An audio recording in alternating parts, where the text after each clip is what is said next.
행정감사 첫날인 7일에 우리 학생생활과는 저를 감사나 수사에 영향을 끼치는 사람으로 간주했다라는 지적을 드렸습니다.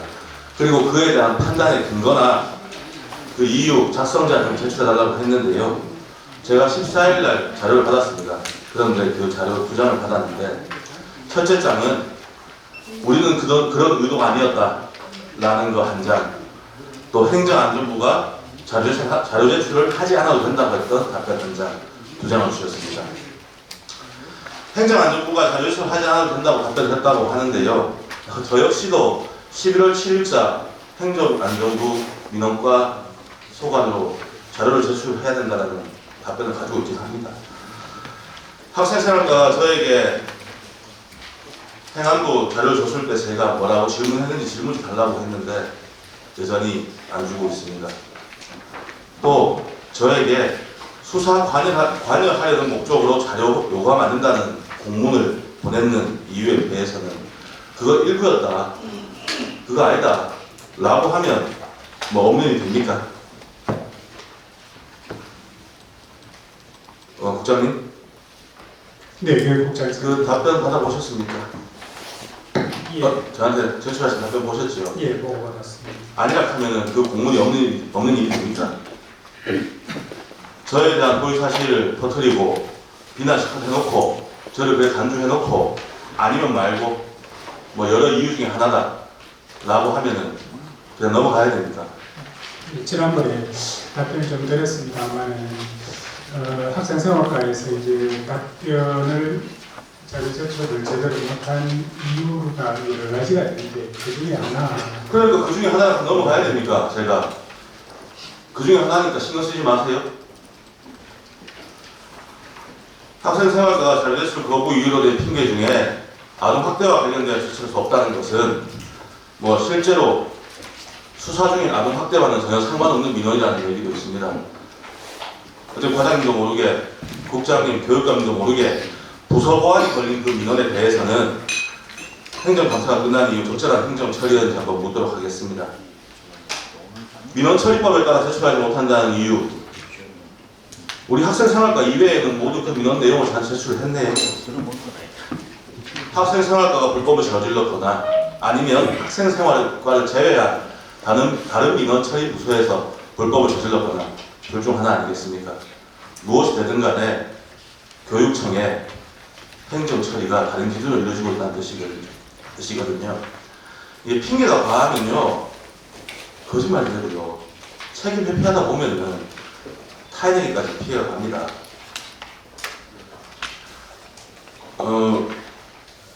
위원장님, 네.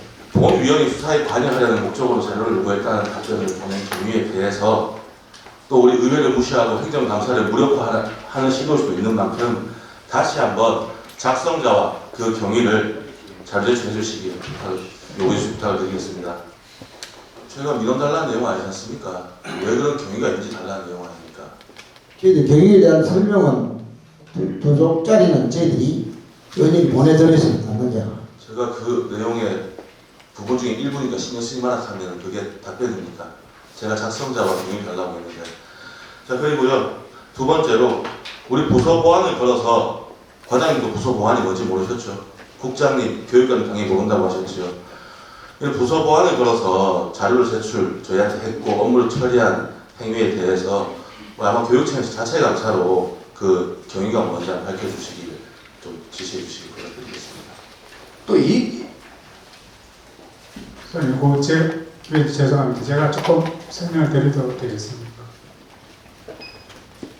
책임 있는 이야기를 한번 해보세요. 예, 부서 보안 관련해서는 학생과의 이제 담당자가 원래 그 민원을 처리할 때에 부서에 다른 사람들이 볼 수 없도록 부서 보안을 일단 걸어놓은 상태였습니다. 그런 상태에서 이제 민원에 관련해서 손 의원님이 요청을 하니까 거기 행정과에서 처리하는 과정에서 학생과의 부서 보안 관련 사항을 인지를 못하고 그냥 행정과에서 일단은 자료를 수합해서 그다음에 정책과를 넘어간 다음에 정책과에서 그것도 부서 보안을 대해서 학생과 사전에 협의를 했더라면은 그 부수보안이라는 용어를 쓰지 않고 뭐 기타 다른 사유나 아니면 자료를 제출했을 텐데 그 사전에 협의가 없이 그냥 가서 이거는 약간 손익은 의원님에 대한 그게 아니라 행정을 처리하는 과정에서 조금 미흡한 부분이 있다는 그런 이야기를 들었습니다. 그 고의가 아니라는 걸 말씀을 드리겠습니다. 이어가겠습니다. 네. 답변이 되겠습니까? 행정감사를 준비하고 의회와 교육청 간에 그런 공문이 왔다 갔다 하며 의장님과 교육감님의 결재까지 거쳐서 아니면 그 결재를 할 때 거쳐와야 되는 서류에 대해서 행정이 미비했다고 답변하시는 점에 대해 일단 유감을 표하는 바입니다. 자, 이 문제는 넘어가고 다른 질문 좀 드리겠습니다. 예. 김정은 과장님 앉으시고 이렇게 본 감사가 이상한 쪽으로 이렇게 흘러가는 것은 바람직하지 않습니다. 이런 부분들은 우리가 교육청에서는 또 아이들 최우선적으로 해야 되고 그 학교에 관한 사항들인데 그게 뭐 개인적인 뭐 저희들이 이탈을 해가지고 그 요청하는 것도 아니잖아요. 이거는 그런 부분들이 요청하는 자료가 안 나오면 안 되죠. 그리고 또한 그때면 모면해가지고 시간 보내려 하면은 안 됩니다.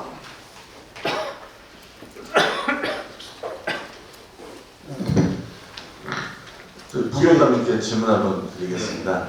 그 윤석열 대통령께서는 지난 11월 2일 날 우리 교육감님도 참석하신 걸로 알고 있습니다.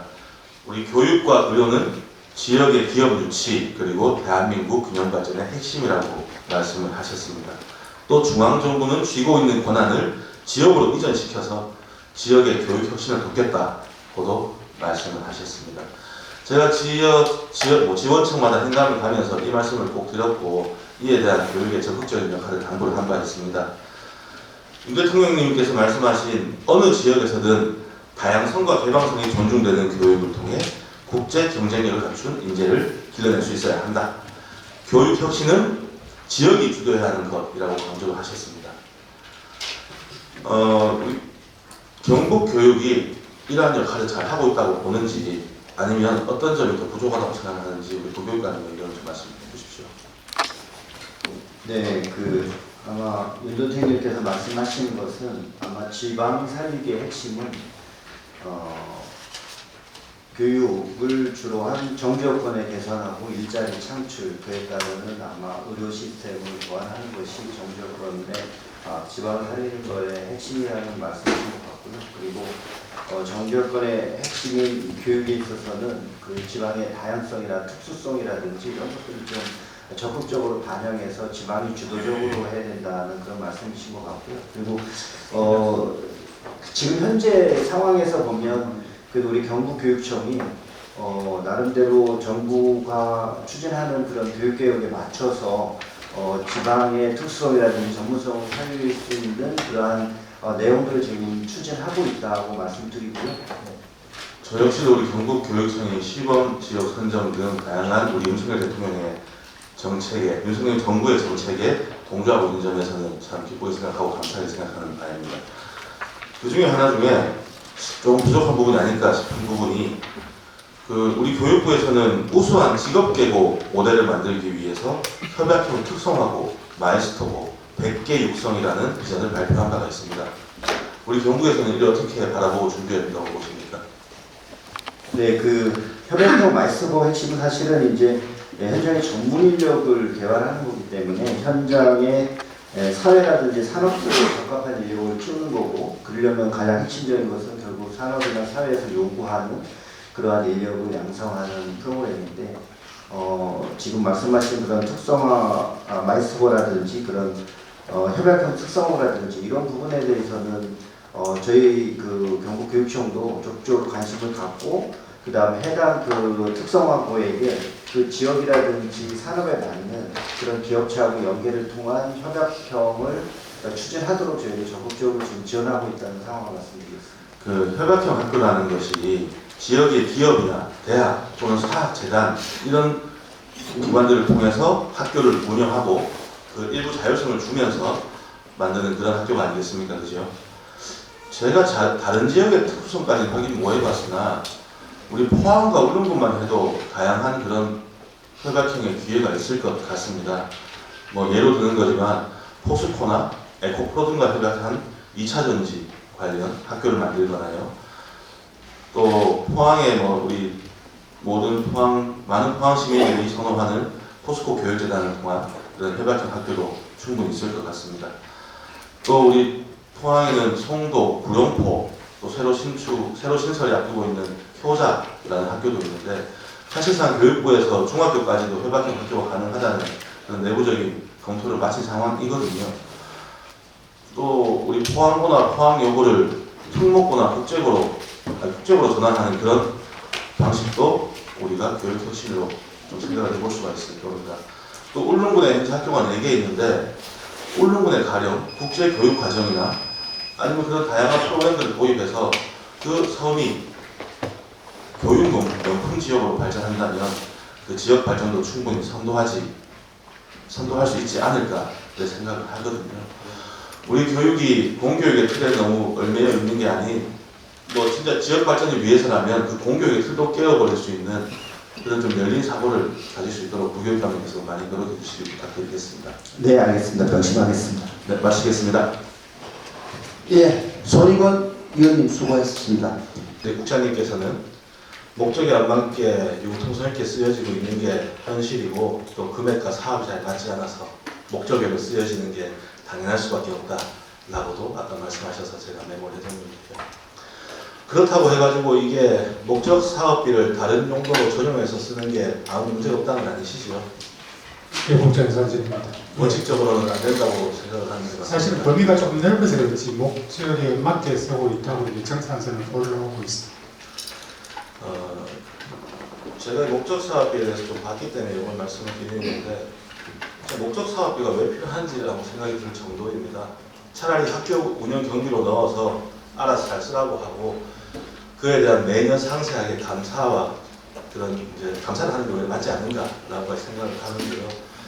제가 제출받아본 자료에 따르면 최근 3년간 목적 사업비에서 반납된 게 1,324억입니다.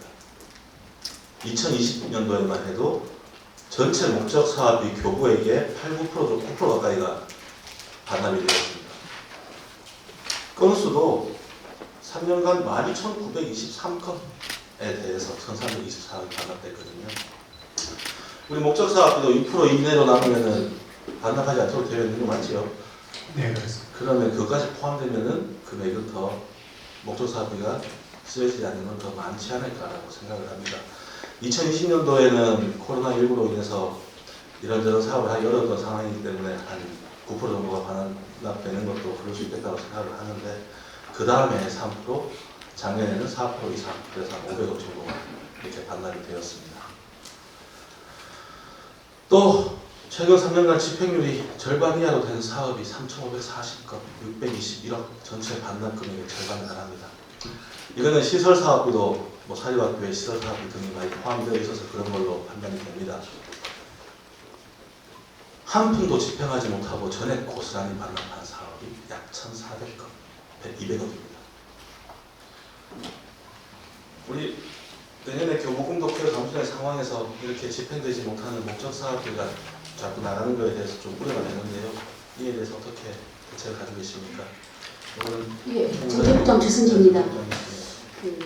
이제 과거에 이런 이제 그 현황을 말씀하셨는데 2024년에는 저희들이 이제 목적 사업비를 이제 2023년을 비교해서 143%가 이제 시설비나 인건비를 제외하고는 목적 사업비가 143%였으면 2024년 예산안에는 한 109%로 저희들이 줄였습니다. 이제 지속적으로 이렇게 감축해서 학교 기본 운영비를 확대하고 학교마다 특성에 맞는 그런 사업을 추진할 수 있도록 개선하도록 그렇게 하겠습니다. 비율이 줄어들다는 말씀이신가요? 예. 전체 목적 예산이 사업비가 예, 전체 예산에 대비해서 학교 기본 운영비 비율로 해서 좀더 예, 나아가고 줄여가고 있습니다. 고민을 많이 하시는 것 같습니다. 예, 이런 부분에도 고민 많이 해주시길 부탁을 드리겠습니다. 예, 알겠습니다. 또 아까 전에 존경하는 공각태부님 질문에 아마 감사원님 답변하신 내용인 걸로 보입니다. 유치원, 사립유치원 등등에서 그런 예산에 잘못 사용되는 점에 대해서 특정 유치원을 언급하면서 이제 지적을 하셨는데 감사원님께서는 에듀파인에 익숙하지 않아서 생긴 일이라고 답변을 하셨습니다. 그죠? 예. 그런데 그 내역들을 보면요, 에듀파인에 들어오는 과정 내에서 생긴 문제가 아니고요, 개인 계좌에서 사용된 금액들, 또 부적정한 곳에 쓰인 금액들, 어디 쓰였는지 알 수 없는 그런 것들, 거기에 대해서 특정 유치원을 언급하신 걸로 알고 있습니다. 저 역시도 지원청 행정감사를 하면서 감사 내역을 보았을 때 그 유치원들이 한 3억 정도가 부적정한 곳에 쓰였던 아니 다시 들어왔어야 되고 한 군데는 9,500만 원. 그 개인 사용 이런 식으로 임금 이래 쓰여 있던데요. 그래서 중징계, 정직 3개월 의결된 것 아닙니까? 네, 맞습니다. 중징계 중에서도 정직 3개월이면 파면 회의 바로 밑에 있는 징계 아닙니까? 예, 이거를 강등 바로 밑에 있는 잠깐만, 이거를 에듀파인에 미숙해서 생긴 단순한 그런 거는 그 제가 그래 말씀드린 거는 유치원 회계가 에듀파인으로 이제 들어오게 된 제도권으로 들어오게 됐기 때문에 이제 유치원에서 여기에 따라서 회계 처리를 하다 보니까 물론 위원님 말씀하신 부분이 맞습니다. 맞고 하지만 운영에 있어서 아직까지는 전에 하듯이 이제 어떤 관행이 젖어가지고 계속 이런 식으로 운영하는 부분도 있다는 걸 말씀드립니다. 그거 좀 나아질 거라고 생각을 합니다. 사립 유치원에서 많이 고민하는 부분이고요. 하지만 아까 전에 공각대국을 지목하신 곳에서는 3억, 1억 이런 정도로 다시 그 계좌에 넣어야 되는 그런 좀 불미스러움이 있었던 곳인데 예. 그런 거에 대해서 앞으로 좀 잘 봐야 된다고 봅니다. 이게 감사 지적 사항들이 19년에서 22년 약 3년간 예산에 대한 감사 결과였지 않습니까? 예, 그래서 저도 과도기적 상황이었고 생각을 하고요. 하지만 감사관님 말씀처럼 그렇게만 바라볼 수는 없는 상황이기 때문에 재발 방지를 어떻게 하실 것인지 행정감사 이후에 계획을 좀 수립해서 이렇게 시행해 주시기를 부탁드린다 말씀을 드립니다. 예, 알겠습니다.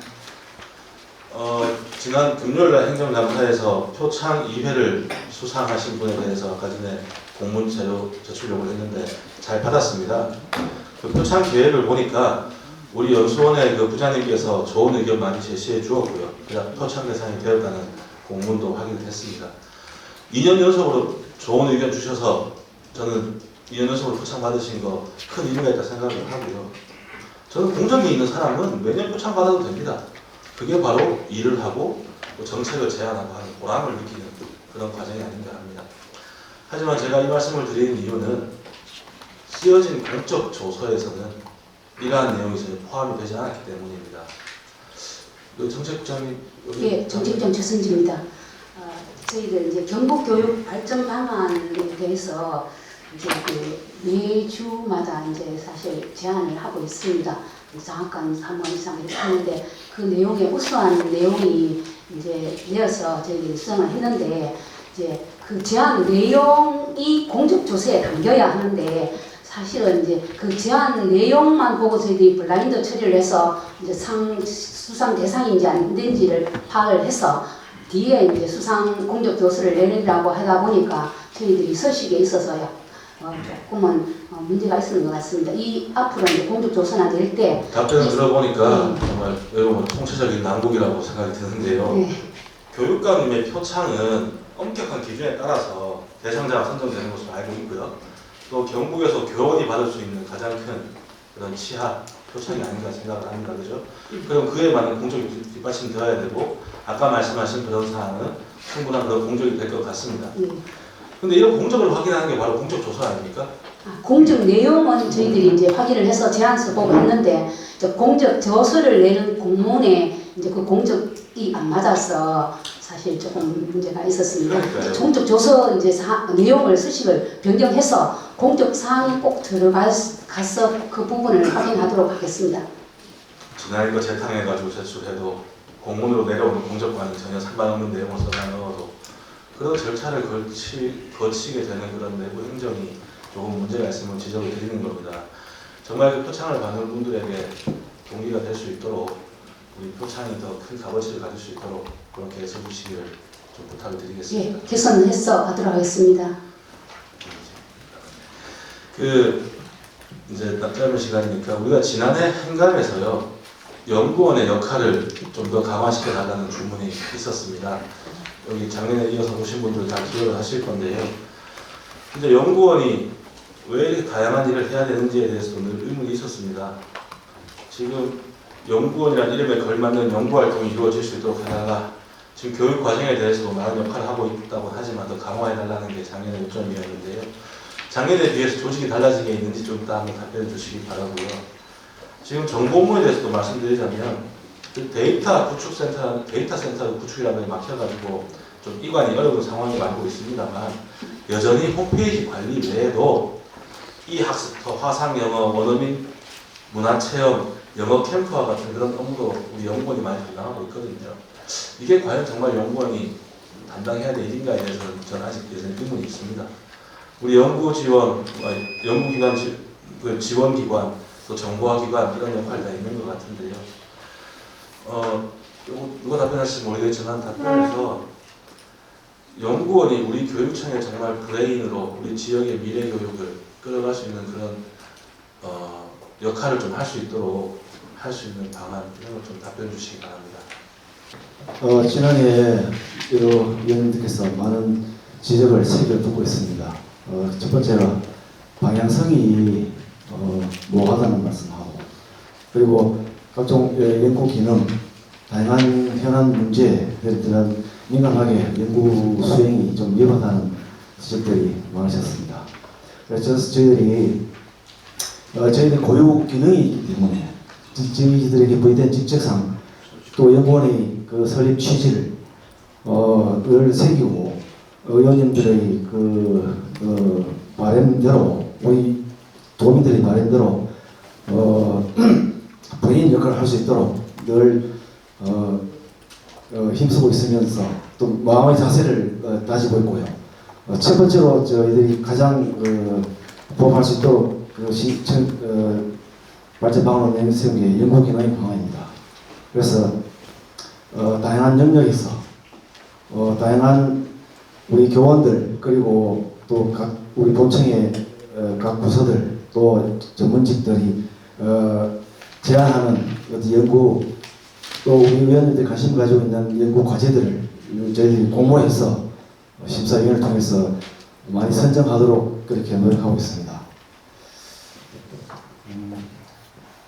그리고 또 그러한 연구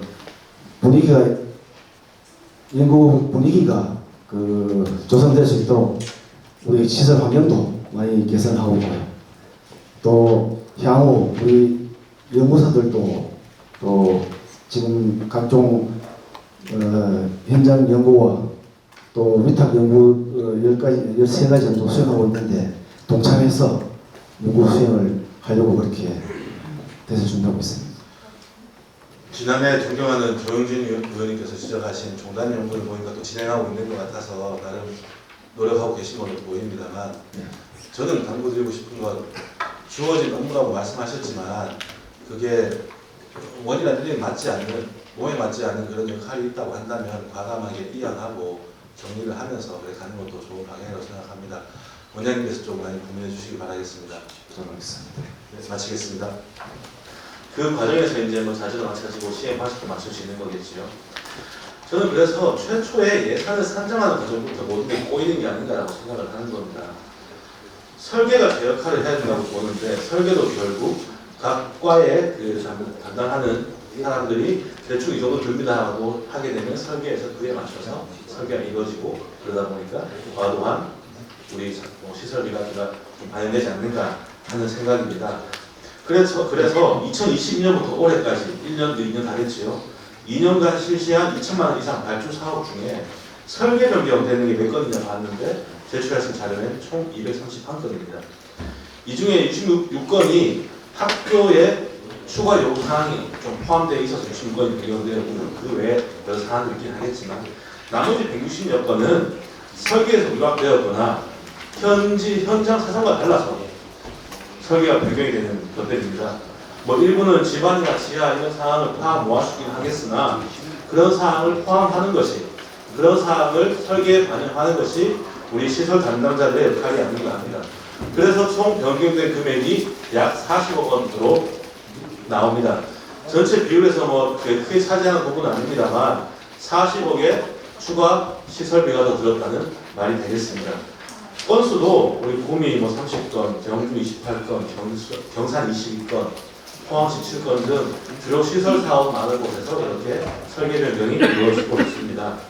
우선 설계 과정에서 학교의 요구사항을 미리 한번 반영해 보십시오. 설계를 하면서 학교의 요구사항이 추가되는 경우도 있긴 하겠으나 학교의 설계시 미리 반영할 수 있는 점을 해주시고 설계 변경 사유 다 그렇다고 쓰여 있습니다만 공무원들의 재량이 있는 만큼 설계 변경을 좀 더 신경 써서 굳이 업체의 배를 불리는 설계 변경이다 라는 얘기가 안 들리게 좀 해주시길 부탁을 드리겠습니다. 10%가 넘지 않는 범위 내에서는 공무원들의 설계 변경이 재량이라고 말씀하십니다만 그에 대해서도 좀 책임감을 가지고 필요한 부분에 대해서 해주십사 하는 말씀을 드리겠습니다. 그리고 사실 오늘 부교육감님께 질문할 싶은 게 많았습니다. 늘봄 학교나 우리 교복 감초에 따른 대책들. 하지만 시간이 좀 부족한 관계로 추후 이야기를 따르도록 하고 제가 자료 요구를 한 게 있어서 그에 대해서 마지막 말씀을 드리겠습니다. 우리 학교 폭력 업무를 위한 전용 전화번호제 도입해서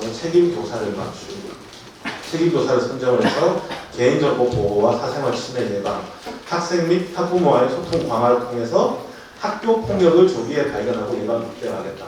작년에 나온 보도자료 내용입니다.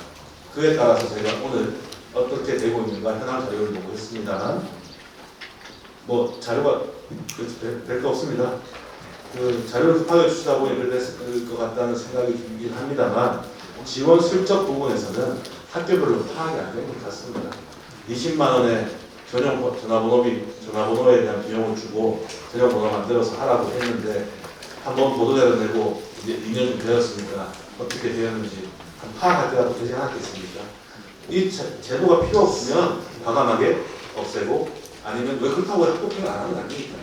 그래서 해주시길 바라고 또 제가 요구했던 학교 전담 경찰관 그에 대해서도 부족한 부분, 그에 따른 역할 부분 과연 학교에 있는 학교 폭력을 전담 경찰관들에게 맡기자고 하는데 그것이 우리가 학생들을 선도한 입장인지 처벌한 입장인지 등등 다양한 의견이 많이 있습니다.